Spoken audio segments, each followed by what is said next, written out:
Welcome, Jennifer, to our Chief Customer Officer Secrets. Really awesome to finally have you on the series. I'm happy to be here. I love the secrets. It sounds like we're having a super secret conversation. It's exciting.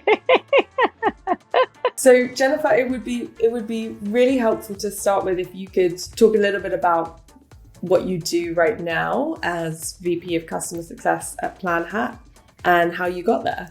As the Vice President of Customer Success, Planhat is a startup. It's an early stage company, so we're relatively small. So it's wearing a lot of hats. And at the moment, it's pretty much leading and building our customer success organization. And I hesitate to say post-sale because I really actually don't think that our role is only after the sale, but it's really to help set up the sale so that the customer is set up for success even during the sales cycle. And then once that deal is closed, it officially transitions to my team for onboarding, value realization, adoption, renewals, upsell, and everything else after the initial sale, I suppose. But we do really also still get involved in the sales cycle just to make sure that we're, capturing our customers' needs, their business outcomes, their value drivers right up front in the sales cycle too.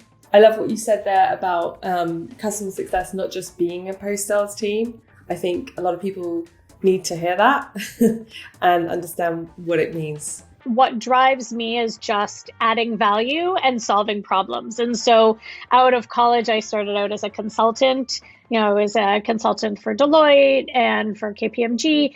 And I love consulting. And I actually think that there is a really close connection between consulting and customer success. So when I look to hire, I love to hire consultants or ex-consultants or whatever, because it's really that let me understand your problem and let me find a creative way to solve your problem. And I really think that's what customer success is all about.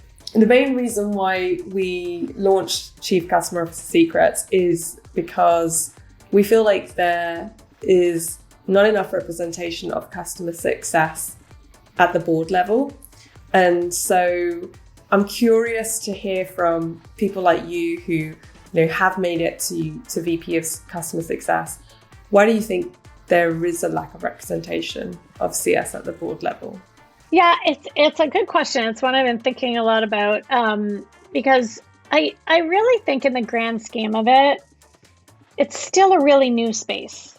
And I think going back to what we talked about, it's still somewhat nefarious for people. It's somewhat unclear. Well, what exactly is in your bucket? Do you have support? Do you have services?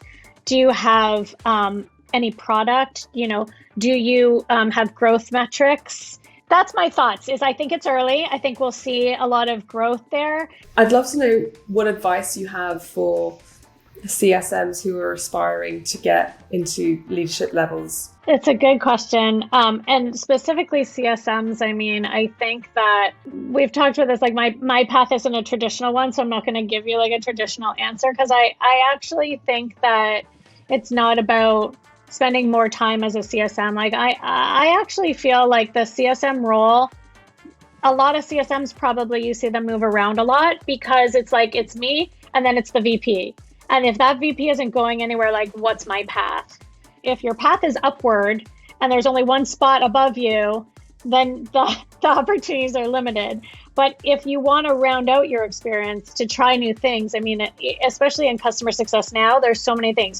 You could do CS ops, you could do digital, technical, you can be customer facing, you could build onboarding plans, you can build internal enablement plans. If you look at my experience, it all stayed at the same company, but I touched the partners, I implemented, I did enablement. And so I would just say round out your experience. If you're wanting to move up and there's no upward movement, try and see where else you can grow and expand your skill set. And if it's at your company that you eventually go up or somewhere else, that other experience is going to help you along the way. Thank you so much, Jen. This has been really helpful. You've got such an incredible story, and I think you are an inspiration to so many people out there. You're an inspiration to me personally. So I really appreciate you taking the time to share your learnings. Well, you are an inspiration to me as well. So it's a mutual fan club, Gemma.